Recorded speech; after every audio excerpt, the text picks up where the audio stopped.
दोनों हमारे अंदर है दोस्तों। अच्छी संभावना भी है, बुरी संभावना भी है। और जिस संभावना को हम भोजन देते हैं, अच्छे को देते हैं तो हमारे अंदर के राम जिंदा हो जाते हैं, बुरे को देते हैं तो हमारे अंदर का रावण जिंदा हो जाता है। दोनों हमारे अंदर रह रहे हैं, स्वर्ग हमारे अंदर रह रहा है, नरक हमारे अंदर रह रहा है। कौन सी संभावना को हम सत्य करते हैं, ये चॉइस हम लोगों के पास है। और इसी को महर्षि अरविंद ने कहा कि हम लोगों को सामान्य रूप से लगता है कि ऐसी संभावना, दिव्य संभावना मात्र सेलेक्टेड महापुरुष लेकर के आते हैं, उन्हीं को ये जो प्रिविलेज प्राप्त है, उन्हीं को ऑनर प्राप्त है कि वही अपने जीवन को अच्छे तरीके से जी सकते हैं। ऐसा है नहीं। महर्षि अरविंद ने कहा everyone has in him something divine, something is own, a chance of perfection and a strength in however small sphere which God offers him to take or refuse. कि हर व्यक्ति के अंदर वो दिव्य संभावना चाहे छोटी मात्रा में सही और उपस्थित है, और हर व्यक्ति के अंदर ये जिम्मेवारी है कि वो अपने अंदर छुपी दिव्य संभावना को साकार करने का प्रयत्न करे। हर व्यक्ति को पता है दोस्तों।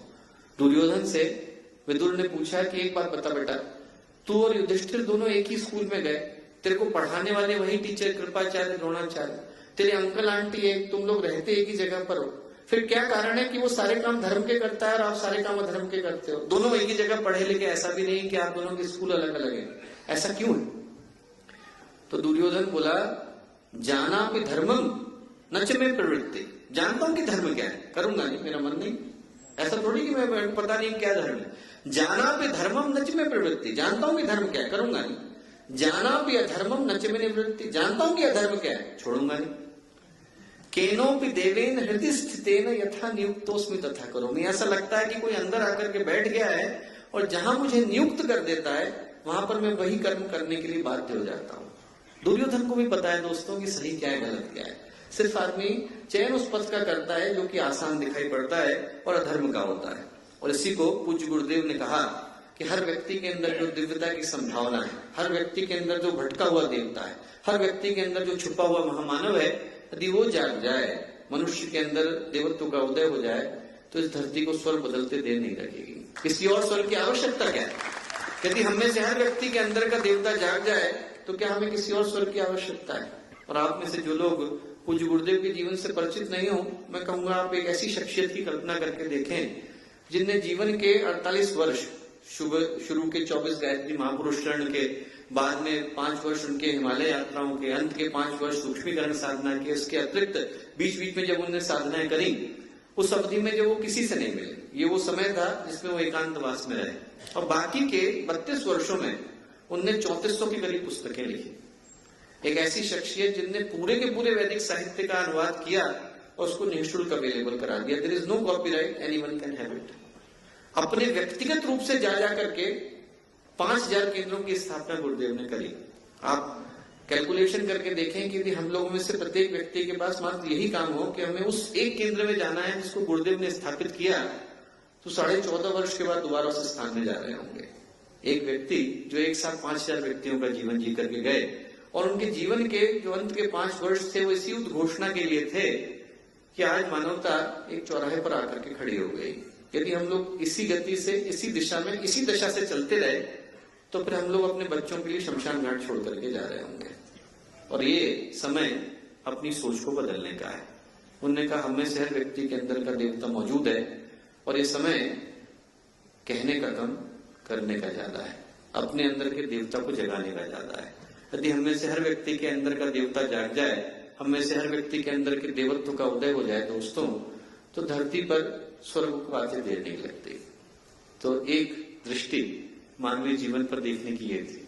स्वामी विवेकानंद की दृष्टि से देखें, महर्षि अरविंद की दृष्टि से देखें, तो मनुष्य का जीवन बड़ी संभावनाओं को साकार करने के लिए हमें मिलता है, ऊंचे उद्देश्यों को पूरा करने के लिए मिलता है, उत्कर्ष के शिखर पर पहुंचने के लिए मिलता है।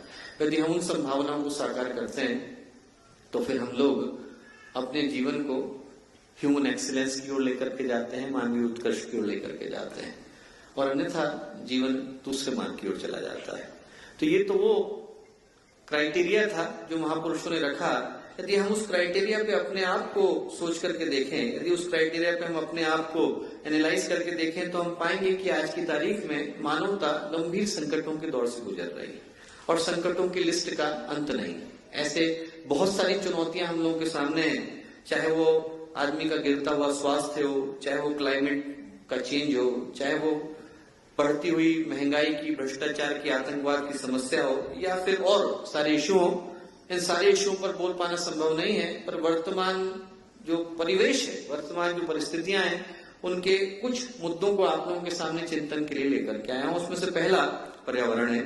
पर्यावरण की दृष्टि से यदि हम लोग देखें तो ये जो इंटरेस्टिंग कैलकुलेशन आप लोगों के सामने है कि साइंटिस्ट की दृष्टि से ये जो धरती है इसको बने हुए करीब 4.6 बिलियन ईयर्स हुए, 4.6 खरब वर्ष पुरानी। यदि इसको हम लोग 46 वर्ष की स्केल पर लेकर के आए तो हम लोगों को इस धरती पर आए, इंसानों को इस धरती पर आए 4 घंटे हुए। 4 घंटे में भी 1 मिनट पहले हम लोगों का इंडस्ट्रियल रिवॉल्यूशन शुरू हुआ। तो इस 4.6 खरब वर्ष के इतिहास में 200 वर्ष पहले हम लोगों का इंडस्ट्रियल रिवॉल्यूशन शुरू हुआ, जब भगवान ने, ऊपर वाले ने हमारे हाथ में चाबी दे दी कि दुनिया तुम्हारी है, इस पे क्या अच्छा करके दिखा सकते हो। और जो हम लोगों ने किया वो शर्मनाक है। इस 200-250 वर्ष के इतिहास में हम लोग दुनिया का 50% से ज्यादा जंगल काट चुके हैं। जिसको बनने में खरबों वर्ष लगे थे, उसको उजाड़ने में इंसान को 200 वर्ष भी नहीं लगे दोस्तों। और यदि सब कुछ इसी तरीके से चलता रहा तो 2050 तक, 2060 तक ये धरती रहने लायक नहीं रह जाएगी। यहाँ जो लोग आए हैं, आप में से हर व्यक्ति तो जागृत है, आप में से हर व्यक्ति कंसेंशियस है। तो आप लोगों के विषय में मैं नहीं बोलता, पर उन लोगों के विषय में बोलता हूं कि जो लोग इस धरती पर इस तरीके से जी रहे हैं जैसे कि हम लोग यहाँ पर हॉलिडे मनाने के लिए आए हैं और कोई दूसरा प्लेनेट हम लोगों के लिए सुरक्षित है। यहाँ पर हम लोग जितना भी खनन कर सकते हैं, जितना भी खगास सकते हैं, जितना भी प्रकृति के साथ खिलवाड़ कर सकते हैं वो कर लें और दूसरे ग्रह पर जाकर के आराम से रहेंगे। ऐसा है नहीं। हम लोगों को सोचने की आवश्यकता है कि हम अपने बच्चों के लिए क्या छोड़ करके जा रहे हैं। रहने लायक जलवायु छोड़ करके जा रहे हैं कि नहीं, रहने लायक धरती छोड़ करके जा रहे हैं कि नहीं, रहने लायक पानी छोड़ करके जा रहे हैं कि नहीं। हम लोग हरिद्वार से आए हैं, हरिद्वार का उदाहरण मैं आपको देना चाहता हूं कि हरिद्वार में गंगा जी किसी समय में 1.5 हाथी के बराबर मानते थे कि 1.5 हाथी के बराबर पानी रहता है। आज की तारीख में आप सर्दियों में चले जाएंगे तो टकने टकने पानी है, आराम से निकल जाएंगे। प्रश्न जो हमें पूछने की आवश्यकता है कि हम अपने बच्चों को गंगा का इतिहास पढ़ाना चाहते हैं कि गंगा का भूगोल पढ़ाना चाहते हैं। हम उनको ये पढ़ाना चाहते हैं कि गंगा यहाँ से बहा करती थी, क्या उनको ये पढ़ाना चाहते हैं कि गंगा ऐसे देखा करती है। प्रश्न महत्वपूर्ण है दोस्तों। प्रश्न पर्यावरण का है। और जब बात पर्यावरण की आती है तो ज्यादातर लोग कहते हैं कि पर्यावरण के साथ जो खिलवाड़ हुआ है वो विकास के नाम पर हुआ है। और विकास से हम लोगों को कोई व्यक्तिगत रूप से समस्या भी नहीं है, पर यदि हम लोग देखें तो विकास के नाम पर 2 समस्याएं निकल करके आई हैं। जब तेजी से टेक्नोलॉजी बढ़ी है, जितने संचार के साधन बढ़े हैं, उसके साथ कुछ समस्याएं निकल करके आई हैं। और सबसे बड़ी समस्या यह है कि आदमी का जीवन एक ही जगह पर सिमट करके रह गया है। हमारे जो बच्चे थे पहले, उनको मूवी देखनी थी, खेलना था, कुछ करना था तो बाहर निकला करते थे। आप लोग देखें तो 15 साल पहले उनकी कोई सोशल लाइफ हुआ करती थी। और आज की तारीख में इंसान का सारा जीवन फोन के अंदर सिमट गया है। फिल्म देखनी है, फोन के अंदर देख रहा है। संबंध बनाने हैं, फेसबुक पर बना रहा है। उसका सारा जीवन उसी फोन के अंदर सिमट करके रह गया है। और उसके कारण 2 दिक्कतें हैं। एक सबसे बड़ी दिक्कत यह है कि संबंध बुरी तरह से कॉम्प्रोमाइज हुए हैं। आदमी 1.5 घंटे बैठ करके फेसबुक पर अपना स्टेटस अपडेट करने के लिए तैयार है, घर पे माँ बाप है उनसे बातचीत करने के लिए तैयार नहीं, उसको वो दिखाई नहीं पड़ता है।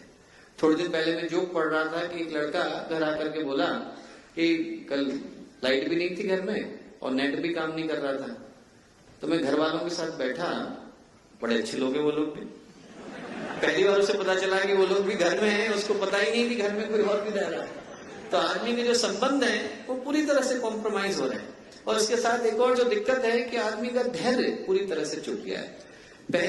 आप लोग पहले के दिनों को याद करके देखें कि पहले आदमी चिट्ठी लिखता था, 3-4 हफ्ते में, 1 महीने में, 2 महीने में पत्र का जवाब आता था, कोई टेंशन की बात नहीं थी, आदमी आराम से इंतजार करता था।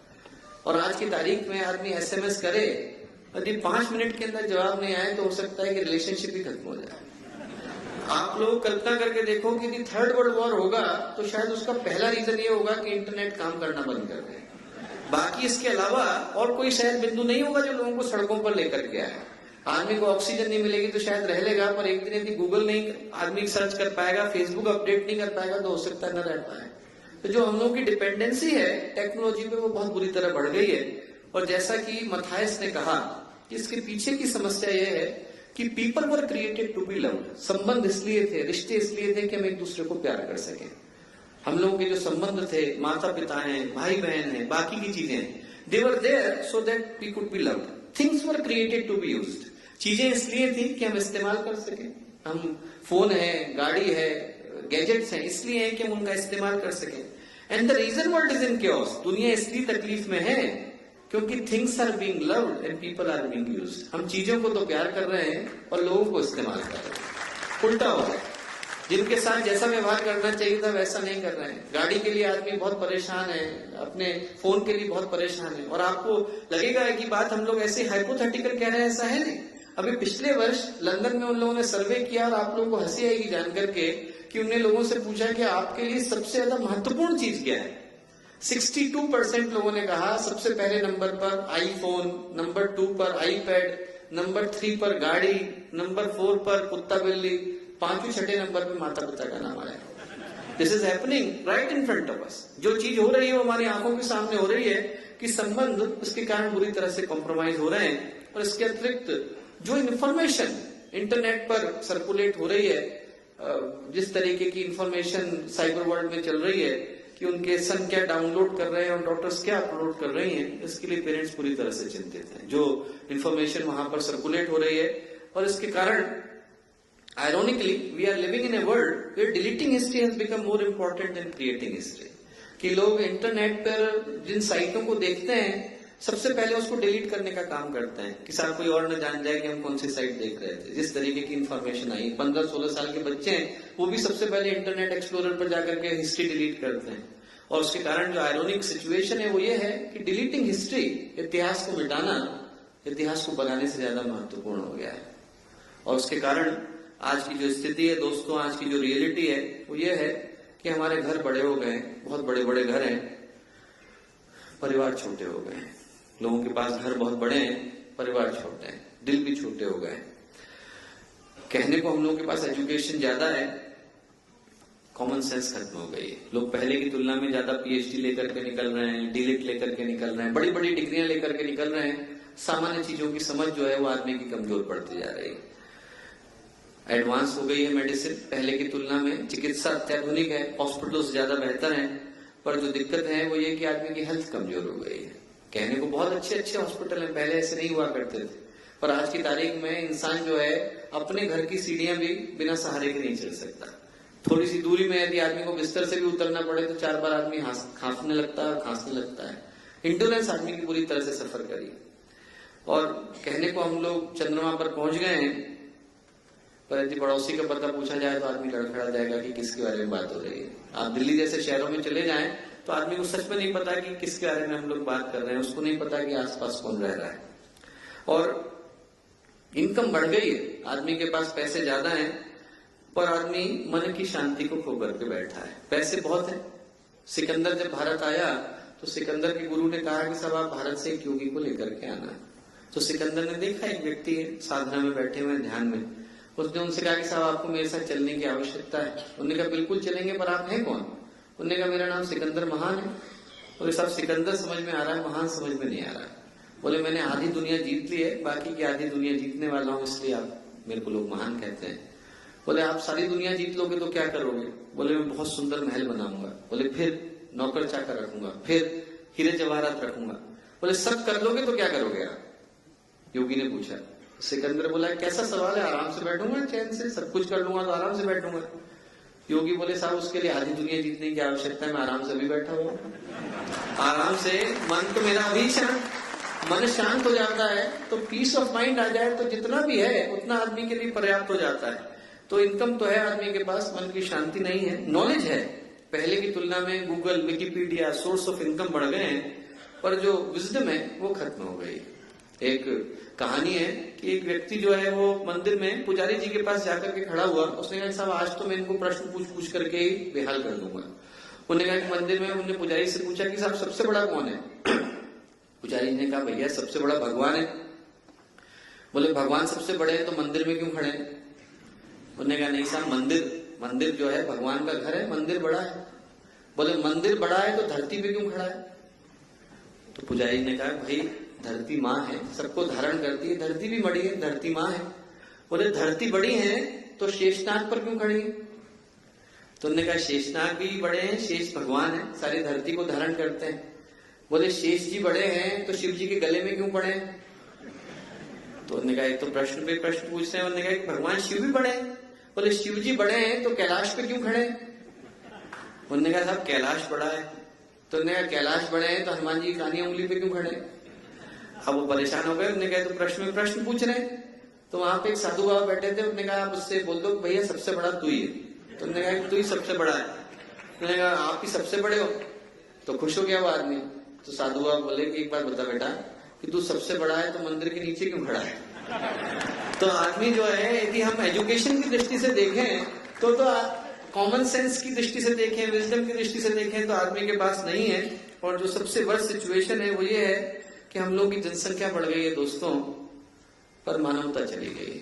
तो आज की जो रियलिटी है वो यही है कि हमारे घर बड़े हैं, एजुकेशन बड़ी है, स्वास्थ्य की सुविधाएं बड़ी हैं, हम लोग चंद्रमा पर पहुंच गए हैं और हम लोग मन की शांति को भुला करके बैठे हैं। और इसके कारण जो आज जिंदगी देखने को मिलती है वो ये है कि हम उन चीजों को खरीद रहे हैं जिनकी हमें आवश्यकता नहीं है, उन पैसों से खरीद रहे हैं जो कि हमारे पास है भी नहीं, और उन लोगों को इम्प्रेस करने के लिए खरीद रहे हैं जिनको शायद हम लोग लाइक भी नहीं करते। हम लोग भागे चले जा रहे हैं उस दौड़ में। जब तक हमको ये पता चलता है कि हम लोगों को अपने जीवन के साथ कुछ और करने की आवश्यकता थी, तब तक बहुत देर हो चुकी होती है।